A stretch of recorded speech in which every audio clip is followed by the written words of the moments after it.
Boa noite, segundos anos, gravando aqui um videozinho para poder auxiliar vocês no conteúdo do EBIM, tá? Vocês vão observar aí que numa das laterais aqui eu vou colocar algumas páginas para vocês dar uma olhada no livro, no conteúdo, que vai estar presente lá no EBIM. E dá uma estudadinha antes de fazer a prova, tá? E acompanha aí no livro, se você quiser ir pausando o vídeo e acompanhando, acompanha aí essas temáticas que a gente vai estar falando aqui, ok? Então vamos lá. Olha, a temática que a gente estudou esse bimestre foi Agostinho de Hipona e a chamada filosofia patrística, né? Filosofia cristã. A gente começou falando da patrística, né? Eu fiz um esqueminha aqui e vou tentar seguir ele, vou tentar ser breve também para o vídeo não ficar muito longo. Mas olha, a patrística foi uma espécie de convocação de vários padres, né, os estudiosos da igreja ali, que eram professores retóricos da igreja, né, padres, bispos e assim por diante, que se reuniram para poder dar resposta para os fiéis da igreja, né? A igreja estava passando por uma série de questionamentos e estava tendo dificuldade para poder responder a esses questionamentos que eram relacionados ao dogma cristão e de certo modo a igreja não tinha uma ortodoxia ainda estabelecida, ela estava estabelecendo essa ortodoxia, né, que vai, né, conseguir ali com o Concílio de Nicéia e vai consolidar ainda mais com o Concílio de Trento. Então, vocês vão vendo que na história do cristianismo vai tendo um processo, né? Até mesmo depois, ali quando Martinho Lutero tem a cisão com a igreja e aí começa, né, uma outra vertente do cristianismo que vai originar aí as religiões evangélicas. Mas vou me deter à filosofia, né, patrística, que vai ali, né, entre o século, mais ou menos o século IV até mais ou menos o século IX, tá? Então aqui o Agostinho de Hipona é mais ou menos 350 a 430, né? Estou vendo aqui a data em que ele viveu. Mas olha, então vamos lá. Se aparecer aí para você num vestibular e no EBIM sobre a patrística, o que você precisa lembrar? Olha, patrística, o nome já te lembra, né, o que ela designa, ou seja, são padres, são os pais, os patres, né, o patriarca, né? Então, patrística é esse conselho de padre, essa reunião de padres para pensar uma ortodoxia, né, para pensar uma opinião só, né, sobre os dogmas da fé cristã e poder responder às dúvidas dos fiéis.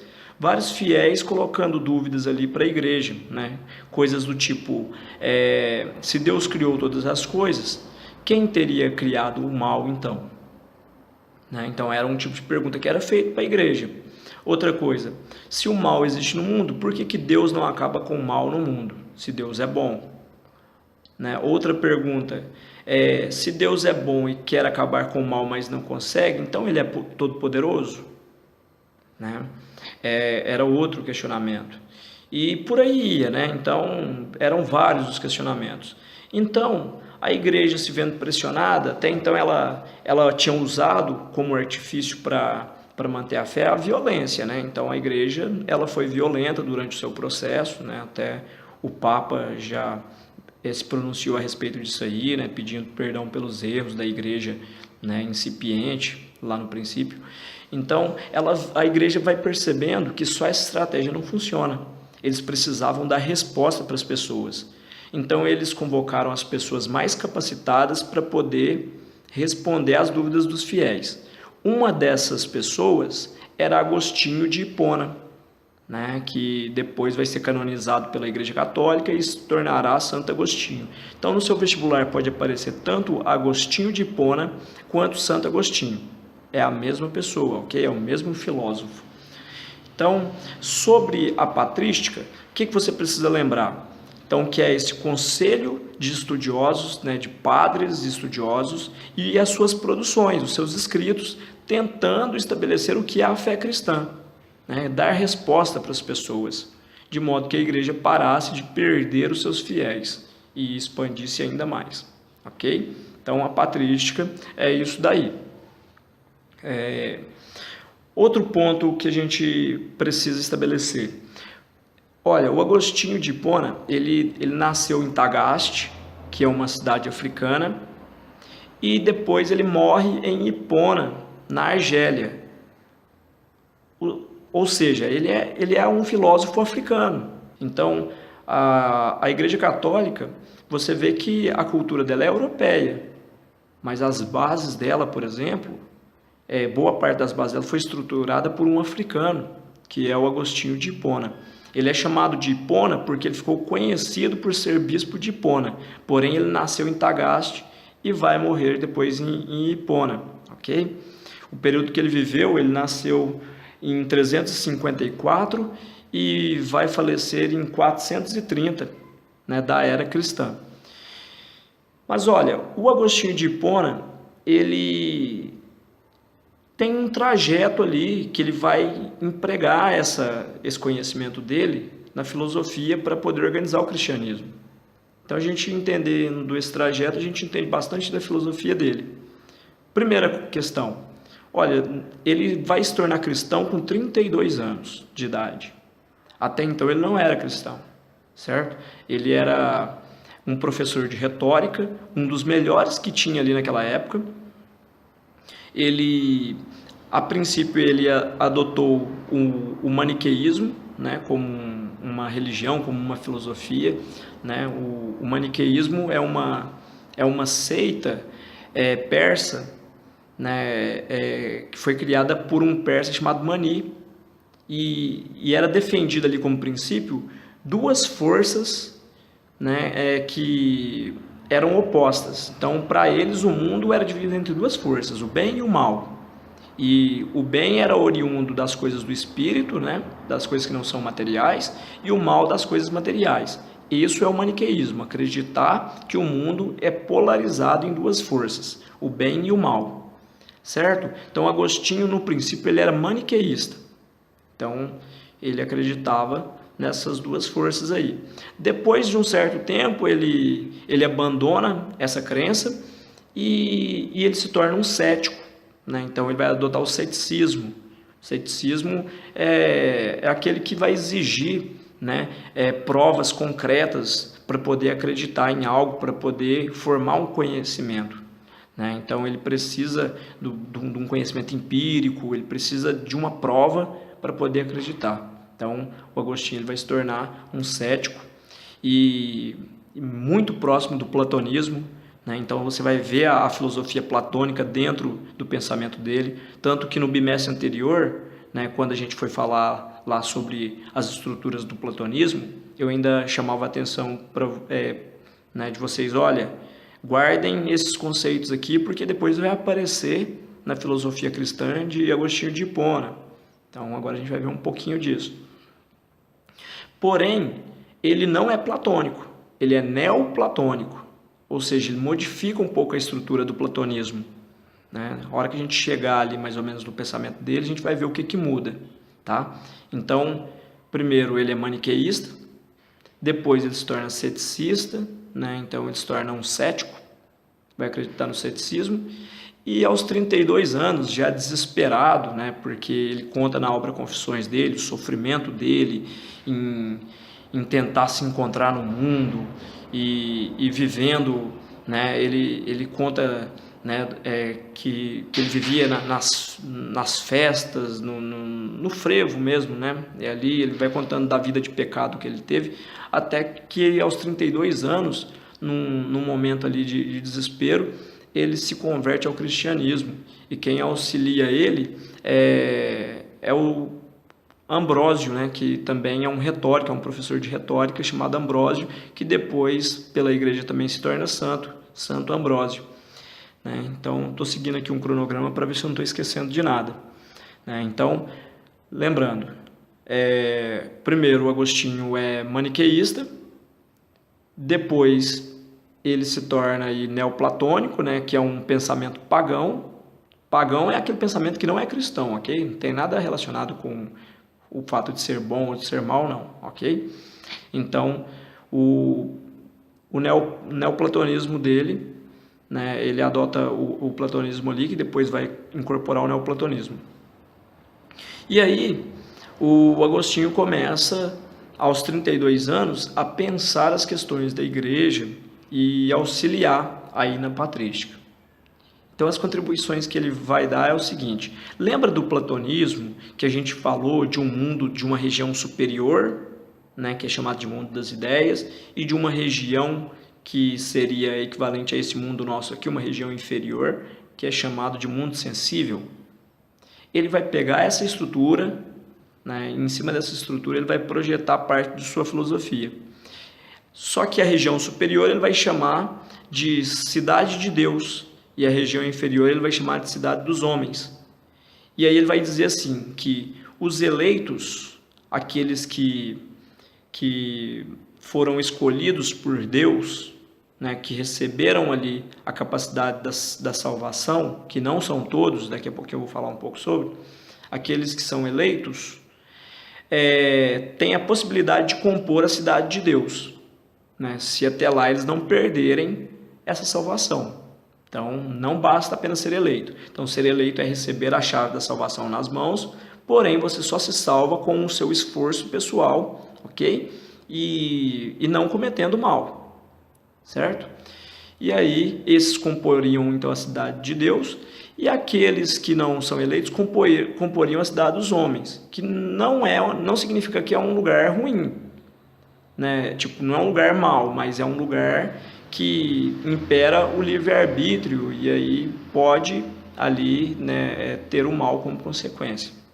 Então, já falando daquelas questões das respostas, né? Então, se Deus é bom e todo-poderoso, então quem criou o mal, né? Se ele criou todas as coisas, quem criou o mal? Então, já entrando nessa resposta. Para Agostinho, né, diferente do maniqueísmo que acredita em duas forças, o bem e o mal, o cristianismo não. O cristianismo, para ele, só existe o bem. O mal não existe. O mal, ele é um efeito, certo? Então, Deus cria todas as coisas, cria o ser humano e cria o ser humano livre para escolher. E o mal seria um efeito da escolha do ser humano. Entende? Então, o mal ele é um efeito. Ele não é uma coisa em si. Ele não caminha por aí como uma coisa, como uma criação divina, né, como o ser humano caminha, por exemplo, que seria uma criação divina, ou como as aves, e assim por diante. O mal é uma escolha. As pessoas são livres para escolher, e quando ela escolhe de forma errada, o efeito ele é ruim. E esse efeito ruim é o mal. Então, o mal ele não tem existência própria, tá, para Agostinho de Hipona. O mal ele é efeito, né, da escolha humana, do livre-arbítrio. E aí o Agostinho ele vai dizer o seguinte, que ele defende a superioridade da alma. Então a alma deve governar o corpo, e não o inverso, não o corpo governar a alma. O corpo, por exemplo, ele é regido pela vontade, e se eu tentar atender as minhas vontades, eu torno escravo do meu ser, porque eu não vou conseguir saciar essa vontade nunca. Ela é insaciável. Por isso, a alma, o espírito, deve governar o corpo, certo? Então, ele vai dizer que quando a alma governa o corpo, a gente necessariamente caminha para o rumo das coisas boas. Quando a gente deixa o corpo governar a alma, aí eu começo a cometer o pecado. E aí o pecado, ele pode me privar da salvação se eu for um eleito. Tá? Então, o que você tem que lembrar aqui do que a gente falou até agora? Então, olha, para o Agostinho, nem todos se salvam, apenas os eleitos, certo? Esses eleitos têm que manter a salvação, né, em dia. Ou seja, ele não pode deixar o corpo governar a alma, tá? Mas a alma governar o corpo. Ele não pode cometer pecado. Então, lembrem-se disso. E o mal, ou seja, né, ele não existe em si. O mal ele é apenas um efeito das escolhas humanas. Então, o mal não seria uma criação divina como alguns acusavam. Então, essa era a resposta. Então se Deus criou todas as coisas, então Deus criou o mal. Não, o mal não é uma criação, o mal é um efeito. Tá? Então essa é a resposta que Agostinho dá para esses fiéis. Outra questão, para o Agostinho, o ser humano tem dentro de si uma coisa chamada de centelha divina, é como se fosse uma fagulha ali, né, que Deus te deu, que seria como se fosse a alma. Então você tem uma centelha divina. E essa centelha, ela para você obter o conhecimento, ela tem que ser consultada. Você consulta, então, o seu conhecimento ele é reminiscente. Lembra quando a gente falou de reminiscência para Platão? A reminiscência para Platão era você se lembrar do mundo das ideias, que você mergulha no rio do esquecimento e aí você esquece de onde você originou. Em Agostinho, por isso ele é neoplatônico, né? Então ele pega os elementos do platonismo, ele transforma ali.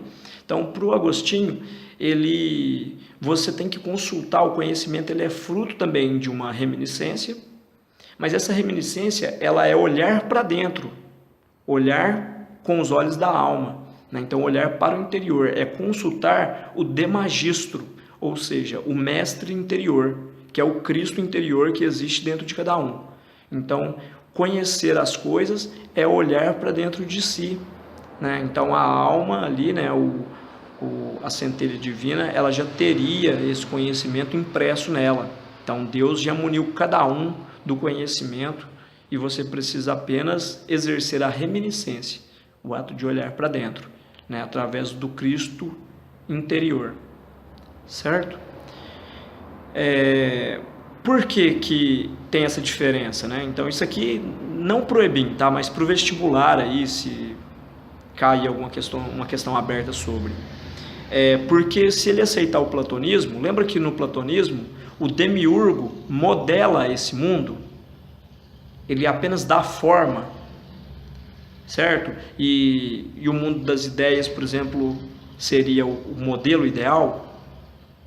Então eu estou aceitando que existe uma estrutura anterior a Deus. Então o Deus platônico, entre aspas, ali, o artesão, o artífice, o demiurgo, ele apenas dá forma. E o Deus cristão não. O Deus cristão, ele cria tudo. Então ele diz, faça-se a luz, ele vai dizer, né, ele é o ponto de origem, né? Então no princípio o Espírito de Deus caminhava sobre as águas, né? E aí ele vai compondo as coisas ali. Então o ser divino ali seria esse ser eterno, né? E aí que vai criando as coisas, certo? Já para o platonismo não. O platonismo já existia a matéria que vai sendo moldada e tudo, então é tudo uma cópia, é apenas modelar. Então essas são duas diferenças. Mas dessa questão que você precisa lembrar é que o conhecimento para ele é olhar para dentro, olhar para a alma, é consultar o mestre interior, o Cristo interior que ele chama. Esse Cristo interior também é denominado como demagistro, tanto que ele tem até uma obra que se chama Demagistro, ok? Então, deixa eu ver aqui se eu não estou esquecendo de nada, porque o vídeo também já está ficando longo. Então, lembrando, para Agostinho, a alma é superior ao corpo, lembrem-se disso, a alma é superior ao corpo. Para o Agostinho, ser livre é servir a Deus, servir ao corpo, para ele é escravidão, certo? Ser livre é servir a Deus, ou seja, deixar a alma governar o corpo, tá? Então, e aí, se eu for um eleito, e proceder desse modo, eu consigo ir para a cidade de Deus. Do contrário, eu fico ali, componho a cidade dos homens. Outra questão, né? Para o Agostinho, nem todos serão salvos, apenas os eleitos, ok? Apenas os eleitos, ele vai dizer. E ser eleito, né, ter essa graça divina, ele vai chamar de graça divina, é receber a graça divina da salvação. Então, se eu recebo a graça divina, significa que eu sou um eleito e posso me salvar, não significa que eu vá me salvar. Para mim, me salvar, então, é um misto de esforço pessoal, tá? Então, eu tenho que me esforçar e ter essa graça divina. Então, essas duas coisas juntas me permitem a salvação. Então, mas se eu cometi um pecado, aí acabou? Não, ele vai dizer que também você tem a chance do arrependimento, mas é mediante o arrependimento verdadeiro e mediante o esforço pessoal que eu consigo retomar, né, voltar para o trilho. E não só isso, né? Então eu tenho que ter o arrependimento, o esforço pessoal e a graça divina.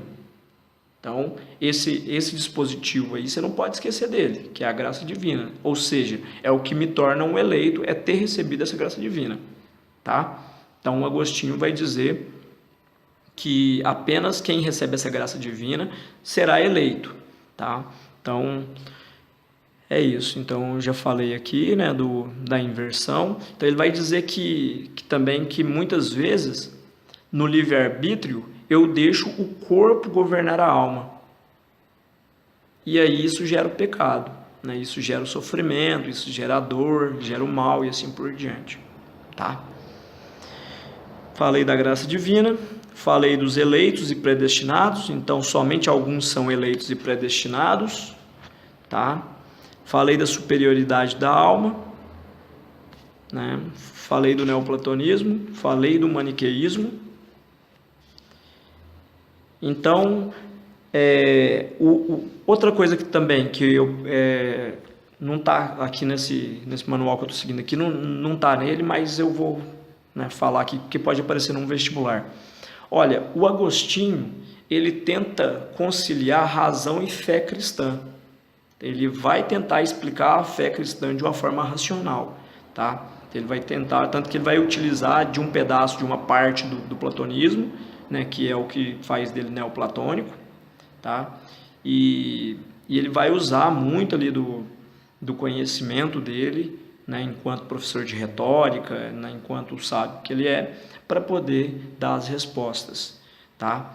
E aí ele, nesse quesito aí, nessa questão da razão e da fé cristã, ele vai dizer o seguinte, ele vai dizer que nem tudo, né, dá para se compreender racionalmente, tá? Então, para ele, nem tudo é razão. Ele fala assim que ele acredita naquilo que ele conhece, mas nem tudo que ele crê, ele conhece, né? Então, por exemplo, isso aí é o mesmo que dizer assim que olha, dá para acreditar em Deus mesmo sem conhecer o ser divino, sem conhecer Deus, né, de forma, né, completa. Então, eu não preciso conhecer todas as coisas para poder, né, acreditar, né?